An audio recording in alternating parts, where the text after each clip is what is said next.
ہمارے چینل میں خوش آمدید۔ چلیں شروع کرتے ہیں آج کی کہانی۔ میں نوکری پیشہ عورت تھی اور رات اکثر دیر سے گھر آتی تھی۔ ایک دن گھر آتے رات کے 9 بج گئے اور ایک ویران راستے پر گاڑی خراب ہو گئی۔ کچھ دور ہی پنچر والا تھا۔ میں نے وہاں سے پنچر والے کو بلایا۔ وہ 13 سال کا بچہ تھا۔ وہ مجھے عجیب نظروں سے دیکھتے بولا، باجی گاڑی میں بیٹھ جاؤ، یہ علاقہ ٹھیک نہیں۔ میں نے اس کی بات نہیں مانی کیونکہ میرا تو روز کا آنا جانا تھا۔ وہ لڑکا گاڑی بنانے لگا لیکن جو ہی مڑا میرے ہاتھ پیر کانپنے لگے کیونکہ اس کی کمر پر میرا نام فوزیہ ہے، میری عمر 20 سال ہے اور میرا تعلق گجرانوالہ سے ہے۔ ابا میرے پرچون کی دکان چلاتے ہیں، گھر ہمارا اپنا ہے، اسی دکان سے ہمارا گھر چلتا تھا۔ کھانے والے فرد ہی 3 تھے۔ پپو بھی ہر مہینے کوئی رونا رو کر پیسے بٹور ہی لیتی تھی۔ اماں نہ جانے ان سے اتنا ڈرتی کیوں تھی۔ وہ جب آتی اماں کوئی کسر نہ چھوڑتی ان کی خدمت کرنے میں، لیکن مجال تھی کبھی وہ خوش ہوئی ہوں۔ مجھے شروع سے ہی کسی چیز کی کمی محسوس نہیں ہوئی۔ ابا نے اچھی جگہ پڑھایا، اماں سے لاڈ پیار اٹھایا، گھر کے کام کرنے نہیں دیتی تھی، کہتی تھی اگلے گھر جا کر کام ہی تو کرنے ہیں۔ میں نے کسی کی اونچی آواز تک برداشت نہیں کی تھی کبھی۔ میں ایک خوش شکل لڑکی تھی اور پڑھائی میں بھی کافی اچھی تھی۔ شروع سے مہنگے پرائیویٹ اسکول میں پڑھتی تھی، ہمیشہ پوزیشن لیتی تھی۔ گھر میں ٹرافیاں ایک الماری میں سجائی ہوئی تھی، ہمیشہ سے ہر ایک کی فیورٹ رہی تھی۔ مجھے شروع سے گھر میں اکیلے رہنے کی عادت ہو گئی تھی۔ کوئی دوست میں نے بنایا تھا۔ خاندان کے بہت بچے تیز تھے۔ اماں کھیلنے نہ دیتی تھی کہ کہیں چوٹ نہ لگ جائے۔ کہتی ہے میری بیٹی کو کچھ ہو گیا تو میں کیا کروں گی۔ پورے خاندان میں میری مثالیں دی جاتی تھیں۔ ہمارے خاندان میں پڑھنے میں کوئی اچھا نہیں تھا، کوئی آرٹ سے آگے نہیں پڑھا تھا۔ میں ڈاکٹر بننے کی خواہش رکھتی تھی، لیکن ہر دعائیں بھی زندگی بھر پوری نہیں ہوتی۔ پڑھائی سے جان چھڑاتے تھے۔ ہر کسی کے پاس ابا کا کھولا بزنس تھا، اسی لیے ان کو کون سا نوکری کرنی تھی۔ ہر کسی نے ابا کی پرچون کی دکان پر بیٹھنا تھا۔ میرا کافی پڑھنے کا ارادہ تھا، لیکن میرا رشتہ ہو گیا۔ ابا کہتے ہیں تیری شادی کر دیں، ہم دونوں ہی زندگی کا کیا بھروسہ۔ میں اپنے والدین کی اکلوتی اولاد تھی۔ ہر لحاظ سے اللہ پر مجھ نے کرم کیا تھا۔ میں بھی اماں ابا کی شادی کے 6 سال بعد ہوئی تھی۔ ابا کہتے ہیں یہی ہمارے گھر کی رونق ہے۔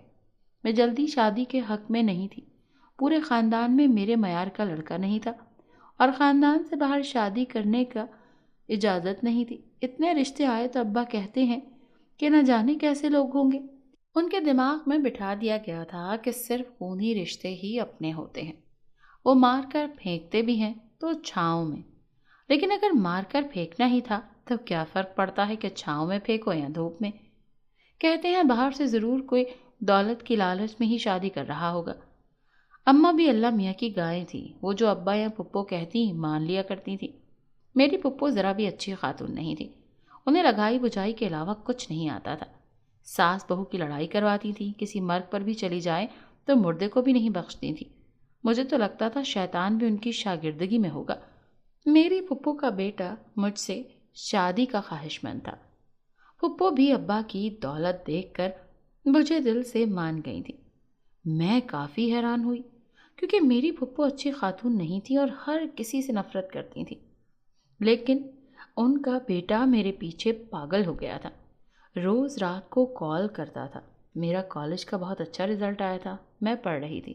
ابا تو ڈٹ گئے کہ یہی شادی ہوگی، بچپن سے زبان دی ہے۔ ایسی زبان کا ہمیں تو علم ہی نہ تھا، ہماری رضامندی تو ضروری نہ سمجھی۔ اس طرح قربان ہی کرنا تھا تو شروع سے خواب کیوں دکھائے، پہلے ہی قربان کر دیتے۔ میں نے سوچا کہ میں انکار کر دوں، لیکن عمر کو دیکھ کر میرے اماں ابا کو اس پر اعتبار آ گیا اور بولے کہ لازمی نہیں یہ بھی پھپھو جیسا ہو۔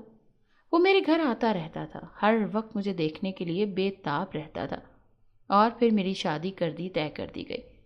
ایک طرف سب شادی کی تیاریاں کر رہے تھے۔ میں اپنی دوستوں کو دیکھتی تو لگتا اصل خوش قسمت تو وہ ہیں جو یونیورسٹی جانے کی تیاری کر رہی ہیں، میڈیکل جانے کا فارم بھر رہی تھی۔ اماں نے پھپھو سے کہا کہ آپ اسے میڈیکل کا ٹیسٹ دینے دیں، تو طنزوں کی بوچھاڑ ہونے لگی۔ کہنے والوں کا کہنا تھا کہ لڑکی ڈاکٹر بن گئی تو ایف اے پاس کو بھی قبول نہیں کرے گی، سو ہماری اس بات کو بھی رد کر دیا گیا۔ ابا کہتے ہیں ہم بہت مجبور ہیں۔ میری بیٹی، میری جان، تم ہمیں شرمندہ نہیں کرو گی۔ ماں نے مجھے سینے سے لگانا چاہا پر میں بیزار سی اپنا آپ چھڑا کر کمرے میں چلی گئی۔ یہ دنیا بھی کتنی عجیب ہے، یہاں مرے ہوں کی اس قدر مانی جاتی ہے کہ زندہ لوگوں کا جینا محال ہو جاتا ہے۔ دادی بھی نہ جانے کیوں ہمارا رشتہ طے کر گئی۔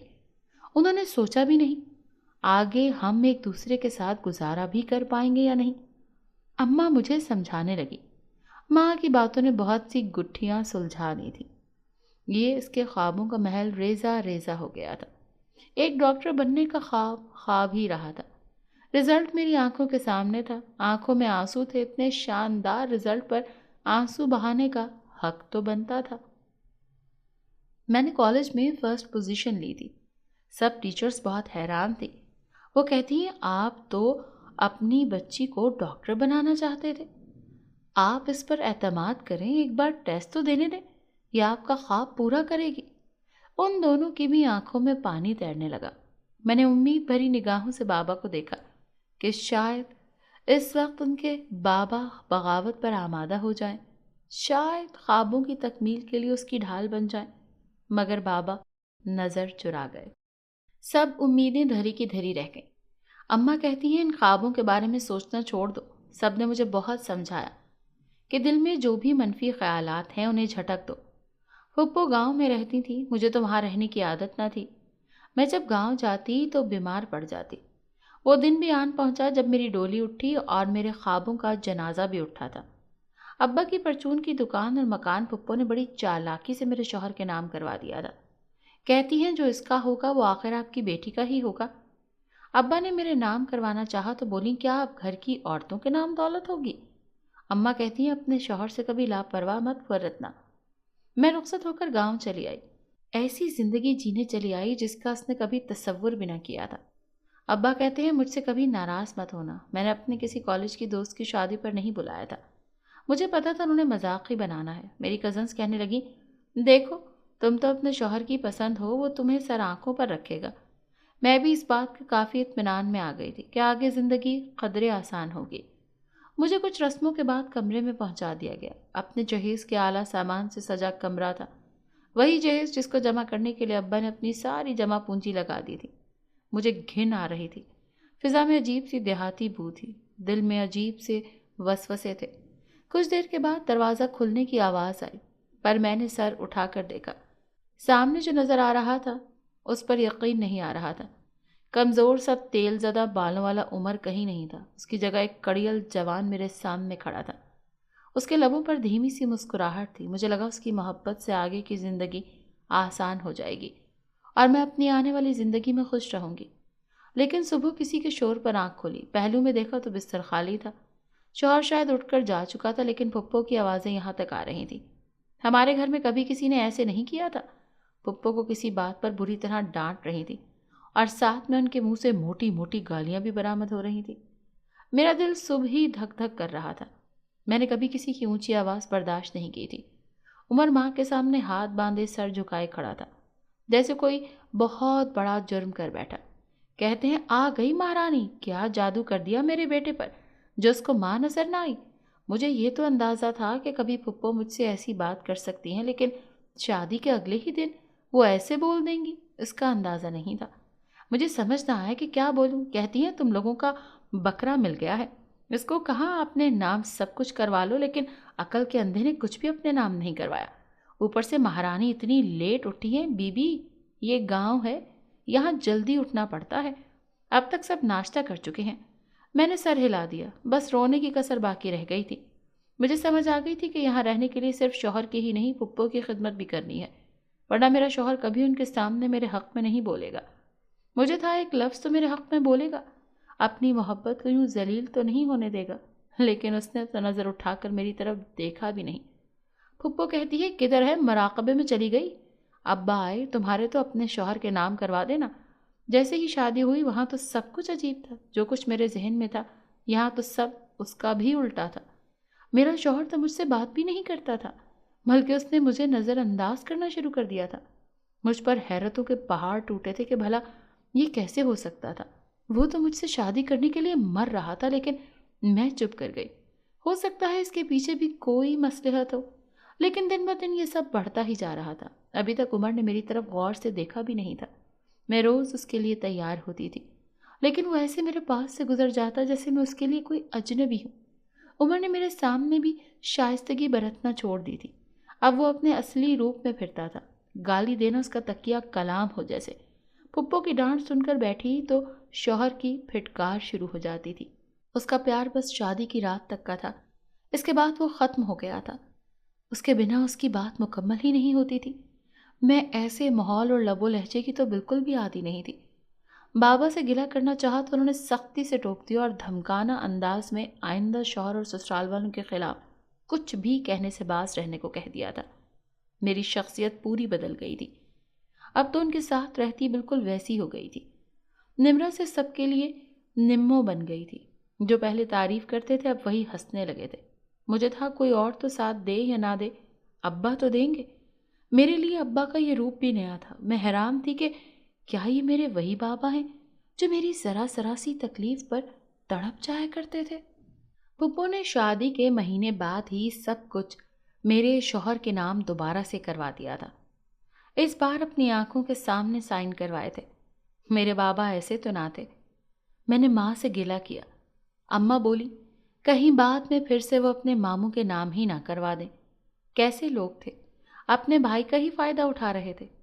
بیٹیوں کے گھر بسانے کے لیے باپوں کو دل کڑے کرنے پڑتے ہیں، وہ بڑی سے بڑی قربانی دے جاتے ہیں۔ انہوں نے تو یہی سمجھا ہوگا کہ یہ سب میری بیٹی ہی استعمال کرے گی، لیکن ابھی انہیں پتہ نہیں تھا کہ میرا تو محبت سے اعتبار ہی اٹھ گیا تھا۔ پہلے پہل میں پیار ہو کر بیٹھتی تھی کہ شاید ہی میرا شوہر میری تعریف کرے، لیکن وقت گزرنے کے ساتھ ساتھ مجھے احساس ہو گیا کہ محبت میں خزاں کا دور آ گیا ہے۔ جب تک کوئی انسان یا چیز دسترس سے دور رہے تب تک ہی وہ بھلی لگتی ہے، ورنہ جب وہ دسترس میں آتی ہے تو انسان ناقدری کر بیٹھتا ہے۔ میرے ذمے جو گھر کے کام ہوتے ہیں وہ جلدی کر کے فارغ ہو جایا کرتی اور پھر سارا دن بور ہوا کرتی تھی۔ ایک بار عمر کو کہا کہ مجھے کاپی پنسل لا دے تو آگے سے ڈانٹنے لگ گیا کہ یہ شوق باپ کے گھر پورے کر کے آنے تھے، اب گھر سنبھالو۔ میں اسے کہنا چاہتی تھی سہارے خواب تو جلا آئی ہوں، لیکن خوف سے کچھ کہہ نہ پائی۔ اپنی صحت کا کباڑیا بنا لیا تھا۔ جسامت پہلے سے زیادہ پھیل گئی تھی اور رنگ دب گیا تھا۔ اماں کبھی کبھار فکر مند ہوتی تھی، کریم بھی لا کر دیتی تھی جو نند اٹھا کر لے جاتی تھی۔ نند سارا دن سہیلی کے گھر گھسی رہتی تھی۔ شادی سے پہلے میری کیا ہی مصروفیات ہوا کرتی تھی۔ ڈائری لکھا کرتی تھی، کتنی اچھی روز کی یادیں ہوتی تھیں لکھنے کو، جن کو صفحے پہ اتارا کرتی تھی۔ پہلے صفحے پر لکھا تھا ڈاکٹر نمرہ، اور ابا کو دکھایا تو اتنا ہنسے تھے، کہتے ہیں میری بیٹی کو ڈاکٹر بننے سے کوئی روک نہیں سکتا، جبکہ پینٹنگ کیا کرتی تھی اسکول میں۔ پڑھائی میں بھی نمرہ حسن کا نام پر مقابلے میں اول آتا تھا، کتنے احترام سے نام لیا جاتا تھا، اب تو کان ہی ترس گئے تھے۔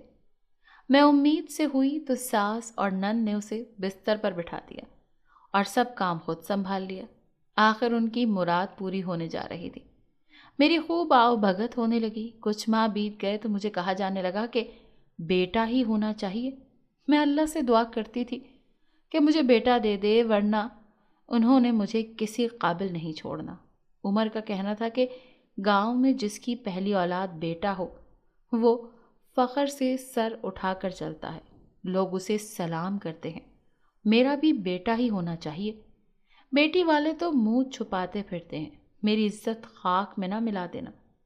مجھے سمجھ نہ آیا، ساس اور نند بھی تو لڑکیاں تھیں، عورت ہی عورت کی دشمن کیسے ہو سکتی ہے؟ عمر ایک پڑھا لکھا گنوار تھا، نہ جسے بولنے کی تمیز تھی نہ ہی صفائی پسند تھا۔ سارا دن اس کے جسم سے گائے بھینس کے گوبر کی بدبو آتی رہتی تھی۔ پہلے پہل تو شادی کے دنوں میں نہا کر بستر پر آتا تھا، لیکن اب اس نے یہ تردد بھی چھوڑ دیا تھا۔ میں ایک سٹریس والی لائف گزار رہی تھی، کوئی ذہنی سکون میسر نہ تھا۔ ان جاہلانہ سوچوں پر بہت افسوس ہوتا، پھر کیا کر سکتی تھی؟ چپ چاپ سب سہنے کے علاوہ کوئی چارہ نہ تھا۔ جیسے جیسے وقت قریب آ رہا تھا اس کا خون خشک ہو رہا تھا۔ اماں کہتی ہیں اولاد کے بعد لڑکی کے قدم گھر میں مضبوط ہو جاتے ہیں۔ میں خود کو ہواؤں میں محسوس کر رہی تھی، منہ کے بل گری تھی جب میرے گھر بیٹی ہوئی تھی۔ شوہر اور ساس تو باتیں بنا رہے تھے، ابا اور اماں اپنی نواسی کے لیے کھلونے اور سامان لے کر آئے، لیکن مجھے خوف تھا کہ آگے کیا ہوگا۔ گھر میں پھپھو کا رویہ کچھ دن سخت رہا، لیکن پھر خود ہی پگھل گئی تھی۔ اپنی پوتی کو پیار کرنے سے روک نہ پائی تھی، لیکن میرا شوہر میری دن بھر بے عزتی کرتا تھا۔ میں نمرہ حسن، جسے ماں باپ نے ہاتھ کا چھالا بنا کر رکھا تھا، اتنی مار کھا کر دوہری ہو گئی اور فیصلہ کر لیا کہ اب عمر کے ساتھ نہیں رہنا، کسی صورت نہیں رہنا۔ مجھے یقین تھا کہ بابا اسے اس حالت میں دیکھ کر تو ایک لمحہ ضائع کیے بنا اسے یہاں سے لے جائیں گے۔ اپنا سامان پیک کرنے کو اٹھنے لگی تو نظر بیڈ پر سوئی بیٹی پر پڑی۔ پھر خیال آیا ابا کے پاس تو اب خود کچھ نہیں رہا، تو وہ خود اپنا سب کچھ اپنی بیٹی کے بیٹے پر نچھاور کر چکے ہیں۔ ایک لمحے کو وہ ٹھٹک گئی، میرے یہاں سے جانے کے بعد حنا کا مستقبل کیا ہوگا؟ وہ بہت سے رشتوں سے محروم، اور اس کو کیسے اکیلی پالوں گی؟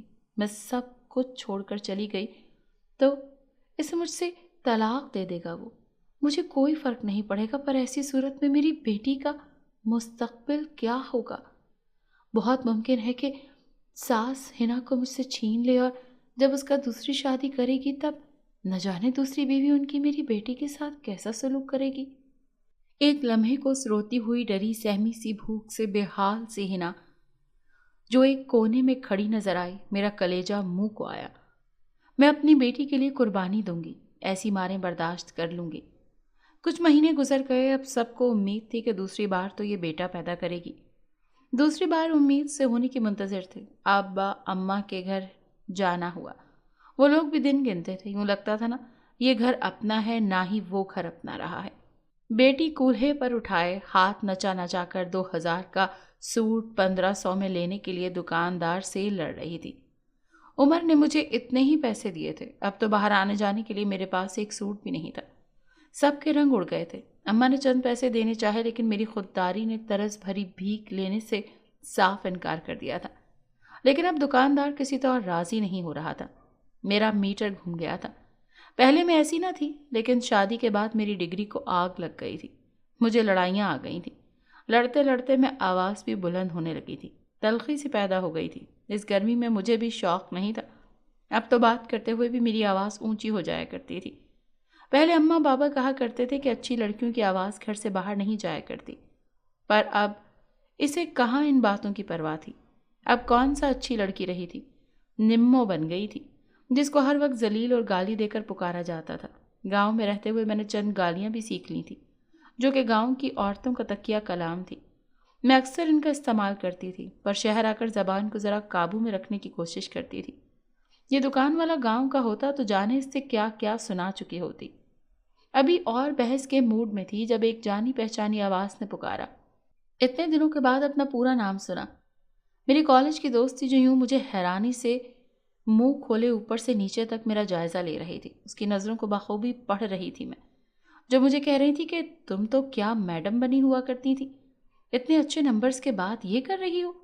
اس سے پہلے وہ مجھے کچھ کہتی میں نے خود ہی سلام کیا۔ کہتی ہے مجھے لگا تم کسی میڈیکل کالج کی اسٹوڈنٹ ہوگی، اب بڑی ڈاکٹر بن چکی ہوگی، تم نے اتنی جلدی شادی کر لی اور بچے بھی ہو گئے، کتنی بدل گئی ہو تم۔ میری مالی حالت کا اندازہ بھی اسے بخوبی ہو گیا تھا۔ میں نے کہا میری چھوڑو، اپنی سنا۔ نہ جانے کیوں مجھے احساس کمتری ہوئی، دل کیا وہاں سے بھاگ جاؤں، لیکن مجبوری تھی۔ وہ اپنے بارے میں بتانے لگی، اس نے اپنے سارے خواب پورے کر لیے تھے، اب ایک پڑھے لکھے ویل اسٹیبلشڈ لڑکے سے شادی ہو رہی تھی۔ کتنی خوش قسمت لڑکی تھی۔ کچھ دیر کی بات چیت کے بعد وہ اپنی راہ اور میں اماں کے گھر آ گئی۔ میرا غصے سے بھرا چہرہ دیکھ اماں پوچھنے لگیں کہ کیا ہوا ہے، کسی نے کچھ کہہ دیا ہے؟ میں نے کہا میری قسمت ہی خراب ہے جو میری شادی کر دی، کہاں سی لگ رہی ہوں میں، نمرہ حسن، میں تو نمو ان پڑھ بن گئی ہوں۔ وہ میرا منہ دیکھنے لگی جس کے نیچے سیاہ حلقے تھے، بال رف سے حلیے میں آدھے کھلے ہوئے تھے۔ پہلے میں صاف ستھری رہتی تھی، اپنے حلیے کا خیال رکھتی تھی، ایک بھی سلوٹ میرے کپڑوں پر نہیں ہوتی تھی، الماری میں میرے کپڑے سے بھری پڑی رہتی تھی۔ اب رنگ اڑے کپڑے پہنتی تھی۔ اماں کہتی ہیں کیوں ایسا کہہ رہی ہو، اب تو بیٹی ہو گئی ہے، اس پر توجہ دو، ہم تمہیں کپڑے لے کر بھیج دیا کریں گے۔ میں نے کہا اماں سب چیزوں کی قربانی دے دی ہے، اب اپنی خودداری کی قربانی نہیں دے سکتی۔ اب تو مجھ سے بھی بھینسوں کی بدبو آنے لگی تھی۔ میرا کوئی بھی لیکچر سننے کا موڈ نہیں تھا، واپسی کی راہ پکڑ لی۔ اماں کہتی ہیں ابھی رہنے آئی تھی لیکن بغیر کوئی جواب دیے رکشے پر واپس گھر چلی گئی۔ ابا بھی ساری آوازیں سن رہے تھے، میرا رونا چیخنا ان سے بھی برداشت نہیں ہو رہا تھا۔ ساس بھی حیران تھی، میں ہفتہ رہنے گئی تھی لیکن ایک دن کے بعد ہی واپس آ گئی تھی۔ جلدی مجھے احساس ہونے لگا جیسے میں یوں گھٹ گھٹ کر مر جاؤں گی۔ آئینے پہ کہیں بھی مجھے عکس دکھائی نہیں دے رہا تھا۔ شوہر کہتا میں دوسری شادی کر لوں گا۔ میں پہلے والی اس کی پرواہ کرنے والی ہوتی تو کالر سے پکڑ کر پہلے سوال کرتی، وہ میرے پیچھے تمہارا پاگل ہونا یوں بے فضول ہی تھا، لیکن مجھے اب پرواہ نہ تھی کہ وہ دوسری شادی کرتا ہے یا تیسری۔ میں نے ہنا کو لیا اور ابا کے گھر چلی گئی۔ ابا اماں سر پکڑ کر بیٹھ گئے، انہیں فکر تھی لوگ کیا کہیں گے، باتیں بنائیں گے، اکلوتی بیٹی کا ایسا نصیب لکھا تھا۔ دونوں کا دل تھا صلح کر کے واپس چلی جاؤں، لیکن میں نے کہا اگر واپس بھیجا تو اس بار میں زہر کھا لوں گی۔ آپ لوگوں نے مارنا ہی ہے ویسے ہی مار دیں، لیکن اس جہنم میں نہ بھیجیں۔ ابا کہتے ہیں ابھی بڑی زندگی پڑی ہے، اپنی بیٹی کا سوچ لو، لیکن میں نے اپنا فیصلہ نہیں بدلا۔ اماں چپ ہو گئی، خاندان والے چپ نہ ہوئے تھے، اپنی سمجھ اور عقل کے مطابق باتیں بنانے میں لگے ہوئے تھے۔ ان کا کہنا تھا پہلے میں شادی کر رہی تھی تب بھی باتیں بنا رہے تھے، اب گھر توڑ دیا اب بھی بنائیں گے۔ مجھے ان کی باتوں کی پرواہ نہیں تھی، میں نے اپنی بیٹی کا خرچہ خود اٹھانا تھا، اسی لیے بیٹی کو اماں کے پاس چھوڑ کر نوکری ڈھونڈنے لگی۔ دماغ تو زنگ لگ چکا تھا، اس زنگ آلود دماغ کو پھر سے ٹھیک کرنا تھا تاکہ نوکری مل سکے۔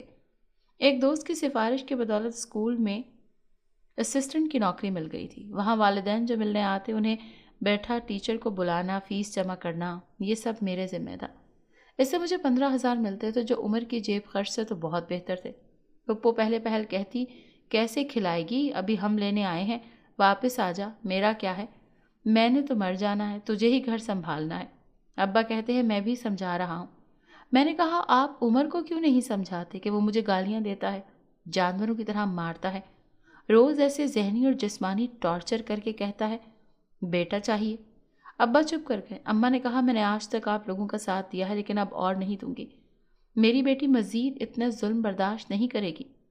ابا کو کہتی ہیں آپ تو اسے میرے سے بھی زیادہ پیار کرتے تھے، اب یوں رویہ کیوں برت رہے ہیں؟ ہم ماں بیٹی کو میری نوکری بہت تھی، میں نے پرائیویٹ داخلہ بھی بھیج دیا تھا، ابا تو مجھ سے بات نہیں کرتے تھے، مکان خالی کرنے کا شوہر نے بول دیا تھا، لیکن شکر تھا کہ جب ابا نے کاغذات میرے شوہر کے نام کیے تھے تو اس میں صاف لکھا تھا کہ علیحدگی اور طلاق کی صورت میں یہ جائیداد واپس گھر کے مالک یعنی ابا کو مل جائے گی، جو اب تک اتنی جائیداد کا خود کو مالک سمجھ بیٹھے تھے۔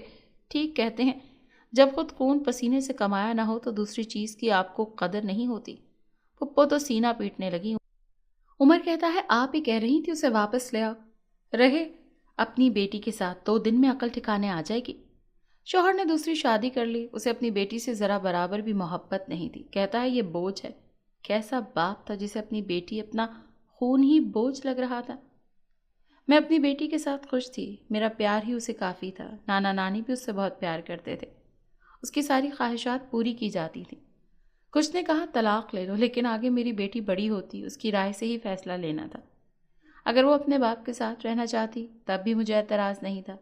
میں اپنی بیٹی کو خود مختار بنانا چاہتی تھی کہ وہ اپنے فیصلے خود کر سکے۔ میرا پرائیویٹ BA مکمل ہوا تو میری مالکن نے مجھے اسسٹنٹ ہائر کر لیا۔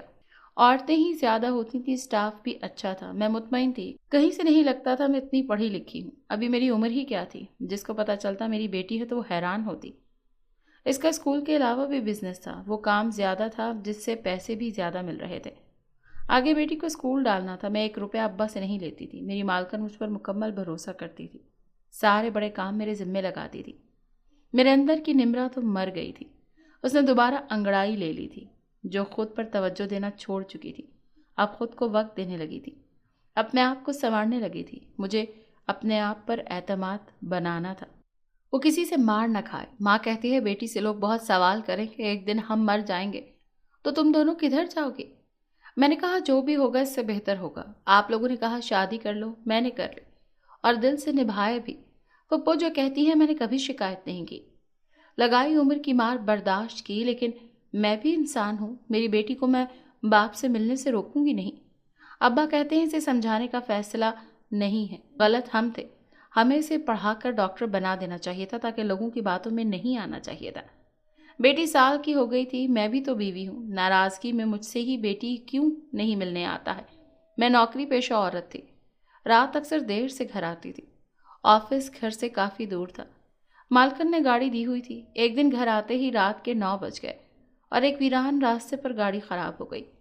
کچھ دور ہی پنچر والا تھا، اکیلی لڑکی تھی، دور دور تک کوئی زی رو نہیں تھا۔ ایسے بہت سے واقعات ہو چکے تھے، اماں کہتی بھی تھی کہ رات کی نوکری مت لیا کرو، دن کو واپس آ جایا کرو، تمہاری بیٹی سارا دن تمہاری راہ تکتی رہتی ہے۔ میرے ساتھ پہلے کبھی ایسا نہیں ہوا تھا، مجھے کوفت ہونے لگی تھی، اپنی بیٹی کی فکر ہونے لگی تھی۔ اماں ابا نے الگ پریشان ہونا تھا۔ میں نے وہاں سے پنچر والے کو بلایا، وہ 13 سال کا بچہ تھا۔ وہ مجھے عجیب نظروں سے دیکھتے ہوئے بولا کہ باجی گاڑی میں بیٹھ جاؤ، یہ علاقہ ٹھیک نہیں ہے، لیکن میں نے اس کی فکر سے وہیں بیٹھنا ٹھیک سمجھا۔ میں نے اس کی بات نہیں مانی، نہ ہی زیادہ غور کیا، کیونکہ میرا تو روز کا آنا جانا تھا۔ مجھے لگا بچہ ہے، شاید تم ہی اس علاقے سے ڈر گیا ہے۔ وہ لڑکا گاڑی بنانے لگا، لیکن جو ہی مڑا میرے ہاتھ پیر کانپنے لگے، کیونکہ اس کی کمر پر مجھے عجیب سا نشان نظر آیا اور اس کے پاؤں الٹے تھے۔ وہ انسان ہی نہیں تھا، مجھے تو ویسے ہی جن بھوتوں سے بہت ڈر لگتا تھا۔ میں نے وہیں سے تیز رفتار دوڑ لگا دی، اللہ کا نام لینے لگی، دل میں دعا کرنے لگی کہ وہ جو بھی مخلوق ہے میرے پیچھے نہ آئے۔ میں اسے انسانی بچہ سمجھ رہی تھی، وہ تو الٹے پاؤں والی کوئی مخلوق تھی۔ گاڑی بھی وہیں چھوڑ آئی، مجھے بس اپنی جان کی پرواہ تھی۔ عجیب و غریب آوازیں ہنسنے کی آنے لگی، میری گاڑی کے دروازے خود بخود بند کھل رہے تھے۔ اس سے زیادہ خوفناک میں نے کبھی زندگی میں منظر نہیں دیکھا تھا۔ گھر آئی تو میرا رنگ پیلا پڑا ہوا تھا، اللہ کا نام لے کر خود پر دعائیں پڑھ کر پھونکنے لگی۔ اماں پوچھنے لگی کیا ہوا ہے، انہیں اور ابا کو سارا واقعہ بتا دیا، وہ بھی حیران تھے۔ کہتی ہے میں بولتی تھی نا کہ اتنی رات کو مت آیا کرو، شاید کوئی جن ہوگا، ایسے آسیب ہوتے ہیں۔ ابا کہتے ہیں وہاں اس جگہ سایہ ہے، دوبارہ وہاں سے مت آنا، اپنا صدقہ دیا، شاید کوئی نیکی کام آ گئی تھی جو میں صحیح سلامت وہاں سے واپس آ گئی۔ میں نے اپنی میڈم سے بات کر کے واپس اسکول جانا شروع کر دیا تھا۔ بیٹی بڑی ہو رہی تھی، اسکول میں اس کے 1000 خرچے نکل آتے تھے، اس کے خرچے ابا کہتے میں اٹھا لوں گا، ویسے بھی جو کماتا ہوں وہ تم دونوں کا ہی ہے۔ وقت گزر رہا تھا، میں آج بھی اس واقعے کو نہیں بھولی تھی۔ جن بھوت پر تو مجھے پہلے سے ہی اعتبار تھا، وہ موجود ہیں، اس کا بھی پتہ تھا۔ میں نے زندگی کے مزید 15 سال کی بہاریں گزار لیں، کبھی مشکل تو کبھی آسان، زندگی گزر رہی تھی۔ میں جاب کرتی تھی، زیادہ تر خرچ خود ہی اٹھاتی تھی۔ ابا کا نوکر اب دکان چلا رہا تھا، وہ اور اماں گھر ہوتے تھے۔ کہتے ہم نے جلد بازی میں فیصلہ نہ کیا ہوتا تو آج نتائج کچھ الگ ہوتے۔ میری بیٹی بڑی ہو گئی، سارے نین نقش اس نے مجھ سے چرائے تھے۔ کچھ عرصہ پہلے پھپھو آئی تھی، وہ ویل چیئر پر تھیں، چل نہیں سکتی تھی، اپنے کیے پر شرمندہ تھی۔ کہتی ہیں نمو تیرے ساتھ میں نے بہت برا کیا، اپنے فائدے کے لیے تیری زندگی تباہ کر دی۔ کبھی کبھار وہ دادی سے ملنے چلی جاتی تھی، ان کے بیٹے کی دوسری شادی سے کوئی اولاد نہ ہوئی۔ آج کی بہو بانجھ تھی، پہلے اولاد کی ناقدری کی تھی، شاید اللہ نے اس کی سزا دی تھی۔ آپ سمجھتے ہیں اللہ آپ کو دیکھ نہیں رہا، وہ آپ کی رسی دراز کر دیتا ہے۔ میری بیٹی اپنے نانا نانی کی لاڈلی تھی۔ میری بیٹی کا میڈیکل میں ایڈمیشن ہو گیا، میں ہر قدم پر اس کے ساتھ تھی، اس کے خوابوں کی راہ میں رکاوٹ نہیں بنی تھی۔ اسے میری طرف سے پوری آزادی تھی، وہ جو چاہے کرے۔ اس کا باپ آیا کہ اس کا رشتہ میری بہن سے طے کر دو، تو ابا نے کہا میں ایک بار بہت بڑی غلطی کر چکا ہوں، لیکن دوبارہ ایسی غلطی نہیں کروں گا۔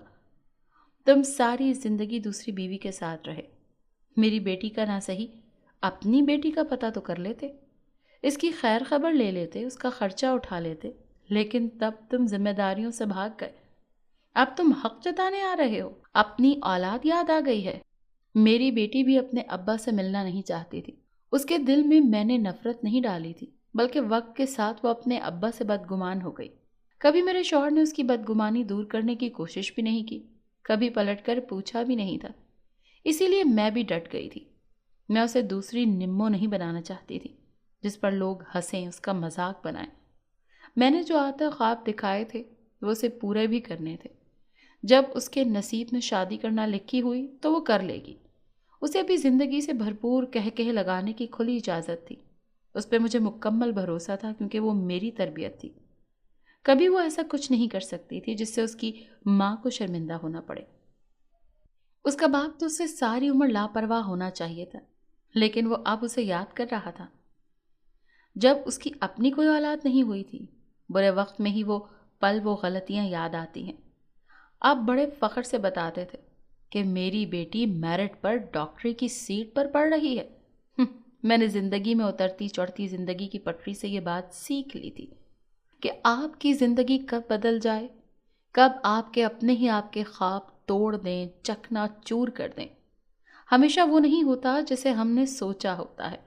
کبھی کبھار زندگی میں اپنوں کے لیے بڑی چیز کی قربانی بھی دینی پڑتی ہے۔ میری زندگی میں وہ برے دن بھی آئے تھے جب گھٹن زدہ زندگی گزار رہی تھی، جب نمو بن گئی تھی، اپنی پہچان اپنی شخصیت کھو دی تھی، لیکن اللہ نے دوبارہ میرا ہاتھ تھاما، مجھ سے بہترین فیصلہ کروایا، میرے لیے راہ کھولتے گئے۔ اب میں نے MS کر لیا تھا۔ ہاں، میں حاصل نہیں کر سکی تھی جو میں چاہتی تھی، لیکن اللہ نے میری ساری خواہشات میری اولاد کے ذریعے پوری کر دی تھی۔ میری زندگی آگے خوشیوں بھری تھی، اولاد کی خوشیاں دیکھنا نصیب ہوئی تھی۔ بے شک ہر مشکل کے بعد آسانی ہے۔